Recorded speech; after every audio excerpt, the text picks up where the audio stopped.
Bonjour et bienvenue dans la série Sciences et médias, où on essaie d'aider les scientifiques de tous les horizons à communiquer dans les médias afin que le public ait accès à une information scientifique de qualité. Vous venez de recevoir un courriel ou un appel pour que vous vous entreteniez avec une ou un journaliste cet après-midi même. Et cette fois-ci, le sujet pour lequel on vous contacte, vous savez que ça peut vite déraper. C'est un sujet d'actualité, chaud, polémique.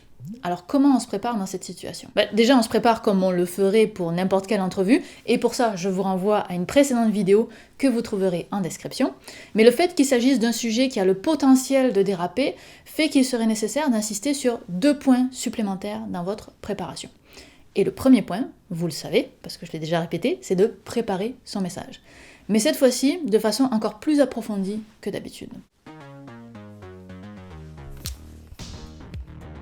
Lorsqu'on se prépare pour les questions qui pourraient venir, on se prépare quelques variations sur le thème sur lequel on veut se lancer, là.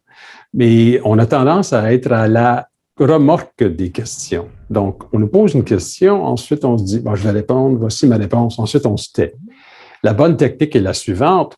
Lorsqu'on nous pose une question, on ouvre la porte, on se met le pied dedans et on se lance sur un énoncé qu'on a préparé, sur du contenu qu'on veut livrer. On va s'entendre revenir ou répéter, entre guillemets, l'élément principal à plusieurs reprises dans l'entrevue, mais la personne au bout du fil va l'entendre une fois, peut-être 2 fois. Le journaliste va l'entendre 47 fois. N'oubliez pas ce qu'on disait dans les précédentes vidéos. Dans ces situations, c'est pas une discussion d'humain à humain entre le ou la journaliste et vous. C'est une sorte de combat de boxe, comme Yvan le disait. Si vous devez répéter 45 fois votre message parce qu'on essaie de vous amener sans arrêt sur un terrain sur lequel vous ne voulez pas vous engager, alors soit, ce sera 45 fois la même chose. Vous en faites pas, ce sera coupé au montage. Oui, la personne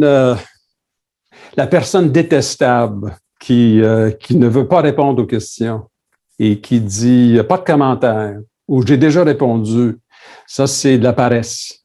Ça c'est quelqu'un qui n'est pas prêt, pas prête. On se prépare avec les énoncés.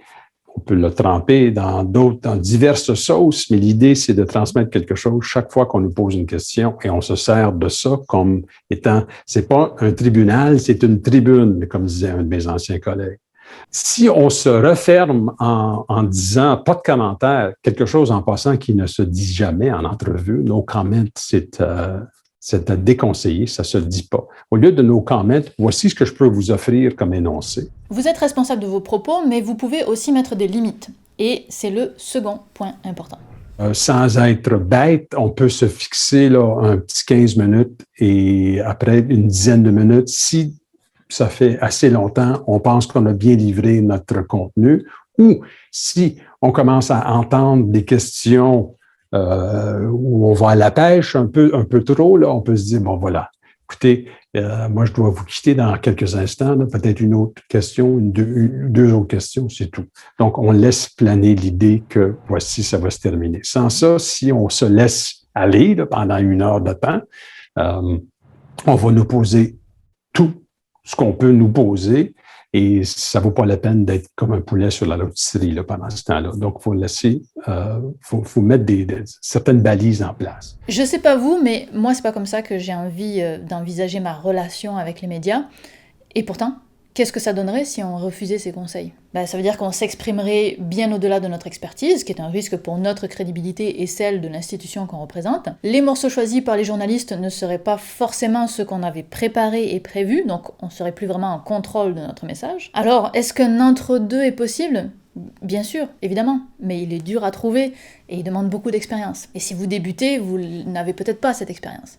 Justement, n'hésitez pas à vous faire aider par votre service des communications, si c'est votre première fois, ou même à passer la main à d'autres collègues, le temps que vous développiez cette dite expérience. Mais si vous ne deviez retenir que 3 éléments de cette vidéo, les voici.